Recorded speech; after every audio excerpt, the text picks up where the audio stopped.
Hello everyone, সবাই কেমন আছো? আমরা তো ভালোই আছি।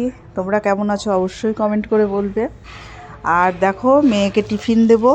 প্রত্যেক দিনের একটা প্রধান কাজ আমার, মেয়েকে টিফিন দেবো। প্রত্যেক দিনই চিন্তা করতে থাকি কি দেবো আজকে টিফিনে, কারণ মেয়ের পছন্দ হয় না ভালো কিছু না দিলে। তো আজকে অনেক চিন্তা করে দেখলাম আজকে এটাই দিই। এটা হচ্ছে মটরশুঁটি আর আলু, এটা দিয়ে ওকে পুরি করে দেবো।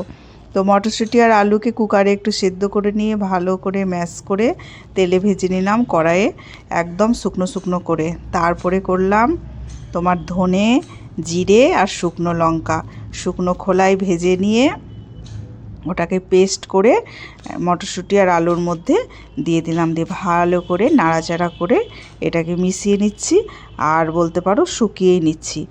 একদম যখন শুকনো শুকনো হয়ে গেল, তারপরে দেখো আমি এবার গোল গোল করে রাখছি। কেন গোল গোল করে রাখছি জানো? এটা তো আমি রাত্রিবেলায় করছি, রাত্রে খাবারের জন্য। আর মেয়েকে সকালে টিফিন দেবো, তো ওর জন্য কয়েকটা গোল গোল করে রাখছি। তাই আমি দেখে নিলাম মানে কতগুলো হবে আমার, সেই মতো আমি আটা মাখলাম। এবার আটা মেখে কিছুক্ষণ রেখে দিয়েছিলাম। তারপরে দেখো এবার একটা করে ভরছি, আর ভরে ভরে মানে ভেজে নিচ্ছি। একা হাতেই করি, তো তার জন্য এরকম প্রথমে গুছিয়ে নিলে করতে কোনো অসুবিধে হয় না। তো দেখো সুন্দর হচ্ছে একদম। আর এই মটরশুঁটির মানে কচুরি যেটা হয়, সেটা পুরো কড়াই ভর্তি তেল দিয়ে ভেজে নিলে খুব ভালো লাগে খেতে। কিন্তু যেহেতু প্রত্যেক দিনের আমাদের খাওয়া এটা, মানে মেয়েকে টিফিনে দিই, তো প্রত্যেক দিন তো অত তেল দিয়ে ভেজে খাওয়ালে হবে না, বুঝতেই পারছো। তেল খাওয়া তো অত একদমই ভালো না। তো প্রত্যেক দিনের খাবার যেহেতু, সেই জন্য আমি একদম অল্প অল্প তেল দিয়ে ভাজছি।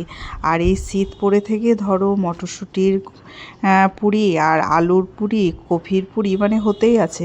যেহেতু আমাকে টিফিন দিতে হয়, একটু কিছু দিয়ে এগুলো ভাজাভুজি করে দিলে ও টিফিনটা মানে ওর পছন্দ হয়। আর যদি ধরো ওকে সাদা রুটি দেওয়া হয়, একটু বিরক্তই হয়। তো তার জন্য এখন শীতকাল, প্রচুর সবজি বাজারে, তো টুকটাক আমিও করতে আছি, যেহেতু ও ভালোবাসে খেতে। আর এগুলো খাওয়াও খুব যে খারাপ তা না, যেহেতু বাড়ির জিনিস। আর টিফিনটা ওকে একটু ভালো মতোই দিতে হয়, যেহেতু ও 8:30টার সময় সকালে খাবার খায়। আর বাড়ি এসে খাবার খেতে খেতে ফ্রেশ হয়ে মোটামুটি ওর 4:45 বেজে যায়। তাহলে মাঝখানে দেখেছো কত টাইম ওর গ্যাপ পড়ছে না খাওয়ার। তার জন্য আমাকে অনেক চিন্তা ভাবনা করে ওকে একদম ভালো একটা টিফিন আমাকে বানিয়ে দিতে হয়।